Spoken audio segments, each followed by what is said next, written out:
আজ ২৬ নভেম্বর বৃহস্পতিবার রাত ৮টায় জাহিদ হোসেন আছি এডিটর স্পিকে জানিয়ে দিচ্ছি শিরোনাম।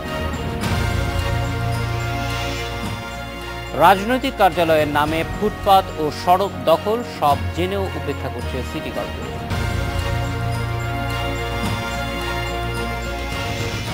আশুলিয়ায় পুলিশ হত্যা ও হোসনি দালানে হামলার ঘটনায় গ্রেপ্তার জেএমবির ৫ জঙ্গি, রিমান্ডে, বন্দুকযুদ্ধে আরেকজন নিহত।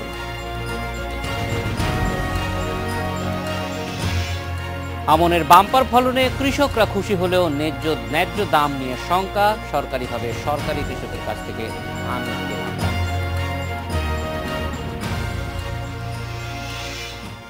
রাজধানীতে সরকারি জায়গায় ফুটপাত আর সড়ক দখল করে তৈরি হয়েছে বহু রাজনৈতিক সংগঠনের কার্যালয়। যখন যে দল সরকার পরিচালনায় থাকে তাদের সমর্থকদের কার্যালয়ে চোখে পড়ে বেশি। এগুলো অবৈধ স্বীকার করলেও মেয়র নিজেও।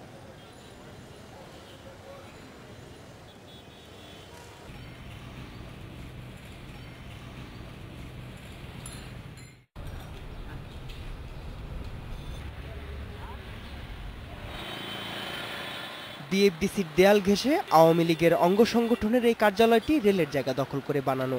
শাহজাদপুর খাল দখল করে আছে ১৮ নম্বর ওয়ার্ডের এই আওয়ামী লীগ অফিস। একই কায়দায় সড়ক ও জনপথ, পানি উন্নয়ন বোর্ড, এমনকি গণপূর্ত বিভাগের জায়গায়ও হয়েছে রাজনৈতিক কার্যালয়। ফুটপাত দখল করে গড়ে ওঠা তেজগাঁওয়ের এই কার্যালয়ে সাংগঠনিক কোনো কাজ হয় না। পাশের দোকান ভাড়া দিয়ে আসে বাড়তি টাকা করি। দোকানটা তো এটা উঠছে এইভাবে এলাকা থেকে, ক্লাবের থেকে উঠছে। এটা তো ক্লাব। কোন ক্লাব? এটা আওয়ামী লীগের ক্লাব। এখানেও কোনো কার্যালয় নেই, তবে সাইনবোর্ড আছে। এখানে কোনো অফিস হয় নাই, মানে সাইনবোর্ড লাগাইছে এ পর্যন্তই আছে। ব্যানার তো দেখতেছি, আমি কোন জায়গায় আমি জানি না। সিটি কর্পোরেশনের হিসাবে রাজধানীতে অবৈধভাবে নির্মাণ করা রাজনৈতিক কার্যালয় ১০৬টি, তবে বাস্তবে এ সংখ্যা বহুগুণ বেশি। আর বেশিরভাগই সিটি কর্পোরেশনের জায়গা দখল করে বানানো স্বীকার করেন কর্মকর্তারাও। যে কোনো রাজনৈতিক দল সমর্থিত অঙ্গদলের কার্যালয় যে কোনো জায়গায় সবসময় সেন্সিটিভ, এবং সরকারি দলের সমর্থক হলে তো বটেই। বাংলাদেশ আওয়ামী লীগের সিনিয়র নেতৃবৃন্দ যারা আছেন তাদের কাছে ফর্মালি জানতে চেয়েছি যে এগুলোকে আমরা কিভাবে হ্যান্ডেল করব, এবং খুব শিগগির আমি এই ধরনের একটি মতামত তাদের কাছে পাবো বলে আশা করি। ২০১২ সালের জুলাইয়ে ২৪ ঘন্টার মধ্যে সব অবৈধ রাজনৈতিক কার্যালয় উচ্ছেদের ঘোষণা দিয়েছিলেন সাবেক স্থানীয় সরকার প্রতিমন্ত্রী জাহাঙ্গীর কবির নানক। ঢাকা দক্ষিণের মেয়রও এই ঘোষণা দেন সপ্তাহ তিনেক আগে। কিন্তু কার্যালয়গুলো আছে আগের জায়গাতেই। তবে সরকারি জায়গা দখল করে দলীয় কার্যালয় বানানোর দায় নিতে রাজি নন রাজনৈতিক নেতারা। ফুটপাত দখল করার কি কারো অধিকার আছে? এটা কি আমার সংবিধান এলাও করে, আইন এলাও করে, গভর্নমেন্ট এলাও করে? নেভার। এটা তো ইচ্ছা করলে আপনার আইনানুগ প্রক্রিয়া ব্যবস্থা নিতে হবে। সে আইনানুগ প্রক্রিয়া ব্যবস্থা নিতে গেলে তো আপনার বিরুদ্ধে অভিযোগ আনতে হবে। এইটা চলে আসছে বহুদিন আগ থেকে, এবং এই জন্য এটাকে প্রতিরোধ করতে হলে যারা আমাদের প্রশাসনে আছে তাদেরকে একটা শক্তিশালী ভূমিকা রাখতে হবে। তারপরও ক্ষমতার অদল বদলে পাল্টায় শুধু নাম ফলক, একইভাবে চলে দখলি রাজত্ব কায়েম, যা ছিল বিগত বিএনপির আমলেও।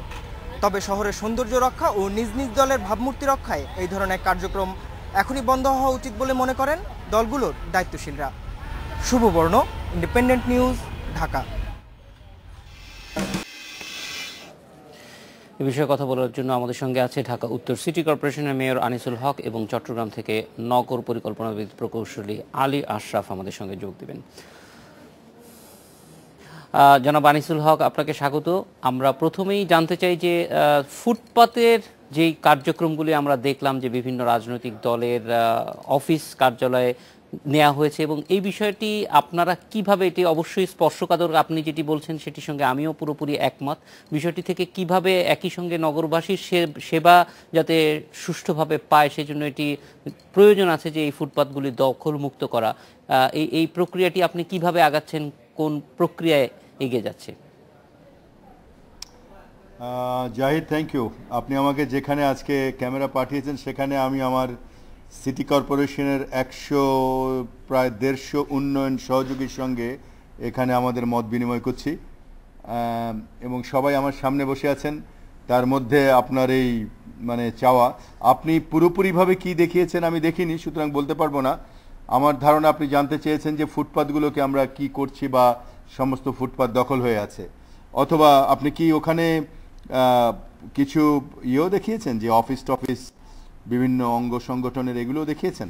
জি আনিসুল হক, আমরা কিছু অঙ্গ সংগঠনের যে অফিস করা হয়েছে ফুটপাত দখল করে সেটাই মূলত দেখিয়েছি, এবং সেখান থেকে kiভাবে আমরা এটাকে একটা ফেজ আউট করা প্রয়োজন সেটা কিভাবে করা যায়। কারণ রাজনৈতিক দলের নেতারা বিভিন্ন সময় কিন্তু আমরা দেখেছি যে সরকারের কাছ থেকে প্লট পাচ্ছেন বা কোনো কিছু, কিন্তু যেই দলকে আশ্রয় করে এইটা, কোনো দলকে আমরা আজ পর্যন্ত দেখিনি যে রাজধানীতে বা অন্য জায়গায় তাদের কার্যক্রম চালানোর জন্য সরকারের পক্ষ থেকে কোনো ধরনের এই ধরনের সহযোগিতা দেওয়া হয়েছে যেখান থেকে তারা কাজটা চালিয়ে নিতে পারেন।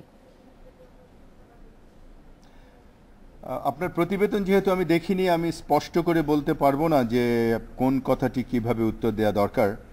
আমি এটুকু বলতে পারি যে ফুটপাত আমাদের প্রায়োরিটি, কিন্তু এ মুহূর্তে আমি যেটিকে অনেক বেশি প্রায়োরিটি নিয়ে কাজ করছি সেটি ক্লিন ঢাকার জন্য কাজ করছি, সেটি বর্জ্যমুক্ত ঢাকার জন্য কাজ করছি, যানজটমুক্ত ঢাকার জন্য কাজ করছি, সিকিউর ঢাকার জন্য কাজ করছি, সবুজ ঢাকার জন্য কাজ করছি, জলজট মুক্ত ঢাকার জন্য কাজ করছি। ফুটপাতের দুই রকমের সমস্যা আছে, একটি হলো অনেক দোকান টোকান ইত্যাদি হয়েছে, এটি আমাদের নজরে আছে। আরেকটি হলো আপনি যেটি বলছেন যে অনেক অঙ্গ সংগঠনের বা অনেক দলীয় অফিস হয়েছে। দোকান যেগুলো হয়েছে এগুলো আমাদের নজরে আছে।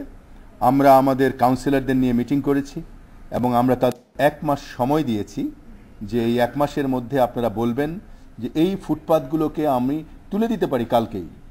হয়তো জোর করে তুলে দিলে 7 দিন থাকবে বা থাকবে না, এর পেছনে অনেক প্রতিষ্ঠান কাজ করে, এর পেছনে অনেক রকমের প্রতাপ কাজ করে, সুতরাং এর একটি দীর্ঘস্থায়ী সমাধান প্রয়োজন।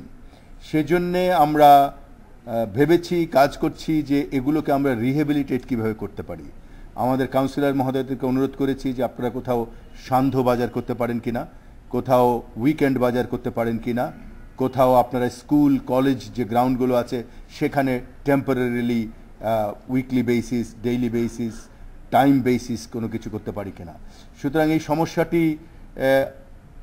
সত্যি সমস্যা, অন্যান্য সমস্যার মতো, তবে আমরা হুড়মুড় করে কোনো কিছু করছি না, কারণ এর সঙ্গে অনেক জীবন জড়িত, অনেক মানে রুজি রোজগার জড়িত।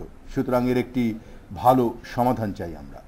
আর আপনি যেটি বলছেন পসিবলি আপনি দেখিয়েছেন ফুটপাতের উপরে কিছু সরকারি বা সরকারি তো না, দলীয় কিছু প্রতিষ্ঠান। এটি আমি আমার ডিসকাশনেও বলেছি বা আপনাদের ছোট্ট প্যাকেজে, যেটি সব সময়ই গত 40 বছরের এক ধরনের ক্রমানুবর্তী ঘটনা, নতুন করে ঘটেনি। কিন্তু এরপরেও আপনি দেখেছেন যে আমরা কিন্তু অনেক মানে এই ধরনের অফিস ভেঙে দিয়েছি। আমার মনে আছে সেদিনই এই বিশ্ব রোড বলে ইউনিভার্সিটির সামনে, ইউনিভার্সিটি না তো ইউএস এমবেসির সামনে আমরা এরকম 2টি প্রতিষ্ঠান ভেঙে দিয়েছি, এবং আমাকে এক রকমের প্রেশার ওই এলাকার যারা আছেন, যারা করেছেন, তারা এসে এক ধরনের করতে চেয়েছেন, আমরা পারমিশন দেইনি। আমি আওয়ামী লীগের এবং অন্যান্য সংগঠনের, বিশেষ করে বর্তমান যে রাজনৈতিক দল, তাদেরকে 2টি বিষয়ে আমাকে গাইড করতে বলেছি। একটি হলো যে বিলবোর্ড অনেকে লাগান, রাজনৈতিক বিলবোর্ড, যার জন্যে অনেক রাজনৈতিক আজকে যারা নেতৃবৃন্দ আছেন তারাও, সেন্ট্রাল নেতৃবৃন্দ, তারাও বলেন এগুলো না লাগানোর জন্যে। আমি তাদের কাছে এক ধরনের পরামর্শ চেয়েছি, এক ধরনের পলিসি চেয়েছি যে এই বিলবোর্ডগুলো প্রত্যেক কোনো কিছু হলেই লাগে, সেখানে আমাদের কি নেওয়া উচিত। তেমনিভাবে আমি কদিন আগে যুবলীগ প্রধানের সঙ্গেও কথা বলেছি এবং রাজনৈতিক নেতৃবৃন্দের সঙ্গে কনসাল্ট করছি যে এই যে অফিসগুলো হয়েছে তাদেরকে কি করে আমরা মানে একটি সাংগঠনিক পর্যায়ে আনব। সুতরাং আমার ধারণা যে আপনারা আস্তে আস্তে এই জায়গাগুলোতে কিছু রেজাল্ট দেখতে পাবেন। আনিসুল হক, অবশ্যই খুবই ভালো। আপনার যে পরিকল্পনা আছে এটিতে আমরা আশ্বস্ত হচ্ছি এবং আমরা পরিকল্পনাটার বাস্তবায়নও দেখতে চাই যে ধীরে ধীরে এইগুলি ফেজ আউট হবে। আমরা যদি ফুটপাতের কথাই আসি, আপনি যেটি বলছিলেন, সত্যিকার অর্থে ফুটপাতে যারা বসেন তাদের প্রয়োজন যে নগরে নেই সে কথা কিন্তু বলা যাবে না, তাদের প্রয়োজন অবশ্যই আছে।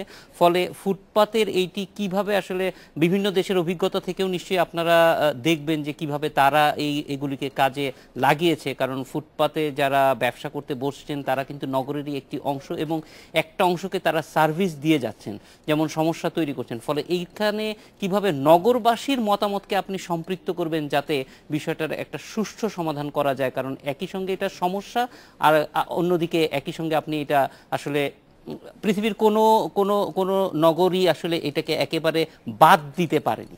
আনিসুল হক। সত্যি বলেছেন, আমি সম্পূর্ণভাবে আপনার সঙ্গে একমত এবং আমার ধারণা যে আপনারা ইনশাল্লাহ আগামী কয়েক মাসের মধ্যে এর একটি সুরাহা আর মানে লাইন আমরা ড্র করতে পারবো। আমরা সবাই এটি নিয়ে যেমনি উদ্বিগ্ন তেমনি সবাই এই সমস্যাটিরও সমাধান করতে চাই। এমনিভাবে কিন্তু আরও কিছু সমস্যার আমরা সমাধান করেছি যেগুলো আজকের এই জায়গাতে হয়তো যেমন আমরা তেজগাঁ ট্রাক টার্মিনাল, যেটা গত 50 বছরের সমস্যা, শত শত ট্রাক রাস্তায় দাঁড়িয়ে থাকতো, সেটি সমাধান করেছি। এখন তেজগাঁ ট্রাক টার্মিনালের 27 তারিখের পরে পাবেন না। যেটি মহাখালী বাস টার্মিনাল, রাস্তায় যেতে পারতেন না, এটি আজকে সমাধান হয়ে গেছে। আমাদের সম্মানিত হোম মিনিস্টার, রেলওয়ে মিনিস্টার এবং মালিক শ্রমিক কর্তৃপক্ষ যারা এগুলোতে আছেন তারা অত্যন্ত সাহায্য করেছেন আমাদেরকে। ফুটপাতে, কাউরান বাজার ফুটপাত না, মেইন রোডে একদম জাকিয়ে দোকান বসতো, সেটি গত 7 দিন থেকে নেই, একদম ক্লিয়ার রোড। ওখানেও যারা নেতৃবৃন্দ আছেন, রাজনৈতিক নেতৃবৃন্দ, মাননীয় হোম মিনিস্টার, সবাই মিলে সাহায্য করেছেন এবং এই জায়গাগুলো গত অনেক বছরের পুঞ্জীভূত সমস্যা। আমরা একটি 34 কিলোমিটার ব্যাপী একটি রাস্তা ইউলুপ করছি যেখানে আমরা রাইট টার্ন নিতে দেব না। সেই জায়গাগুলোতে যেসব ফুটপাথগুলো আছে সেগুলোর ব্যবস্থা আমরা করছি, গাজীপুর থেকে একদম 7 রাস্তার মোড় পর্যন্ত, এবং আগামী 6 মাসের মধ্যে আমরা এটা করব। আমাদের টেকনিক্যাল প্ল্যানিং হয়ে গেছে। সুতরাং এই প্রায়োরিটিগুলোকে আমরা কাজ করছি।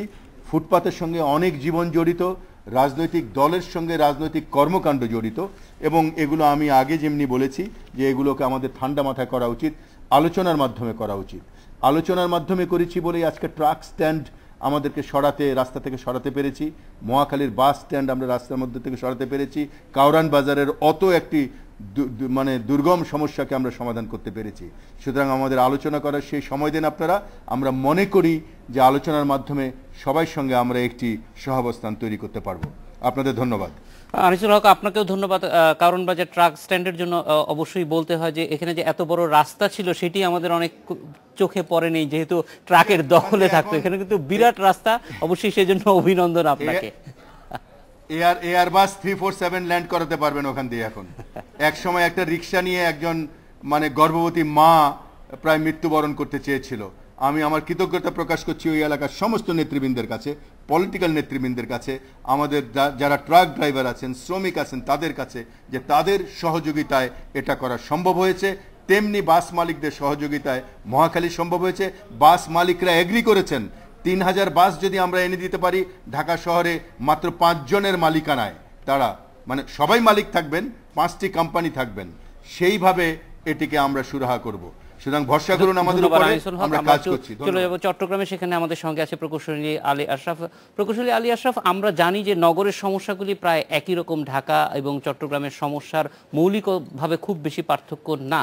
তো ঢাকার মেয়র আমাদেরকে জানাচ্ছিলেন যে অন্তত উত্তরের সমস্যাগুলির ক্ষেত্রে তিনি কিভাবে চিন্তা করছেন। আপনার কাছ থেকে একটু জানতে চাই যে চট্টগ্রামকে যদি আরও বেশি নগরবাসীর জন্য বান্ধব বা সুযোগ সুবিধা বাড়াতে হয়, এই সমস্যাগুলি মোকাবেলার জন্য পরিকল্পনার দিক থেকে আপনার পরামর্শ কি থাকবে চট্টগ্রামের মেয়রের জন্য?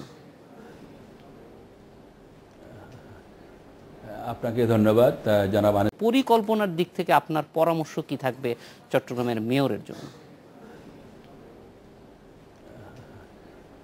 আপনাকে ধন্যবাদ জনাব আনিসুল হক সাহেবের কথাগুলি আমি শুনছিলাম, চমৎকার কিছু কথা বলেছেন।